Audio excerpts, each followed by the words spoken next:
60 second में मोदी ने दिखाई कनाडा को औकात, अब मालदीव की तरह गड़गड़ाएगा कनाडा। पहले मालदीव ने बोला सॉरी, अब कनाडा की बारी। ट्रूडो की वजह से पछता रहा है कनाडा। गोरा रंग, नीली आंखें, लेकिन दिल का काला। ट्रूडो ने पहली बार मोदी को ऐसा गुस्सा दिला डाला। ट्रूडो और उनकी सरकार कितनी बड़ी मूर्ख है, ये इसी से समझ लीजिए कि वो हरदीप निज्जर केस में भारत के उच्चायुक्त संजय कुमार वर्मा का नाम भी जोड़ लिया।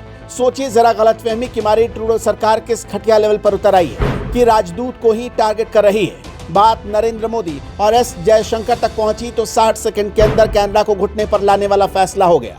भारत की ओर से कनाडा को जमकर रताड़ लगाई गई और कनाडा को सूझ नहीं रहा कि आखिरकार बोले तो क्या बोले। भारत के विदेश मंत्रालय ने कहा कि ट्रूडो सरकार के रवैये की वजह से अब कनाडा में भारतीय राजनयिकों की सुरक्षा खतरे में।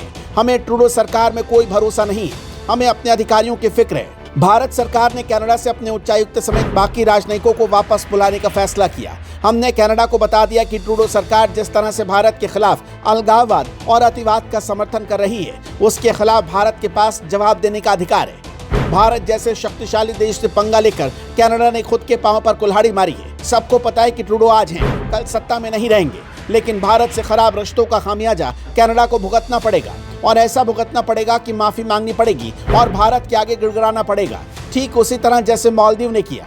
अभी तक मोदी इस वजह से चुप थे क्योंकि मोदी को पता है कि भारत और कनाडा के बीच संबंध और बिगड़े तो निश्चित तौर पर वहां रहने वाले भारतीयों पर असर पड़ेगा।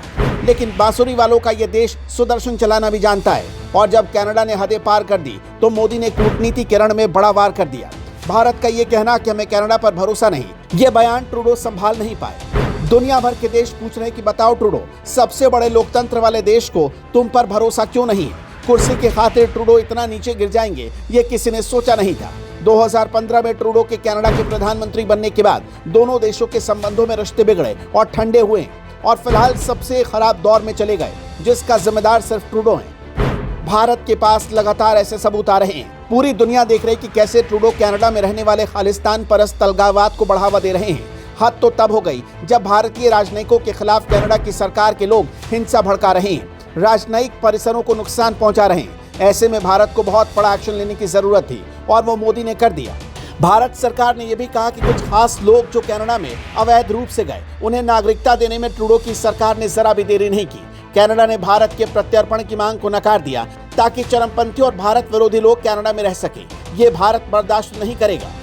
नरेंद्र मोदी की डिप्लोमेसी का ये तेवर देखकर ट्रूडो के होश उड़ गए। ट्रूडो को पता है कि कनाडा ने भारत को गुस्सा दिलाकर कितना बड़ा पंगा लिया। कनाडा जैसी गलती मालदीव ने की थी, लेकिन क्या हुआ? मालदीव सरकार की साल भर के भीतर अकल ठिकाने आ गई। भारत को लेकर मालदीव की मौजूद सरकार के सुर बदल गए और चीन की बीन पर नाचने वाले मालदीव के राष्ट्रपति मोहम्मद मोइजू भारत आए और मोदी को सॉरी बोला था। अब सॉरी बोलने का नंबर ट्रूडो का है।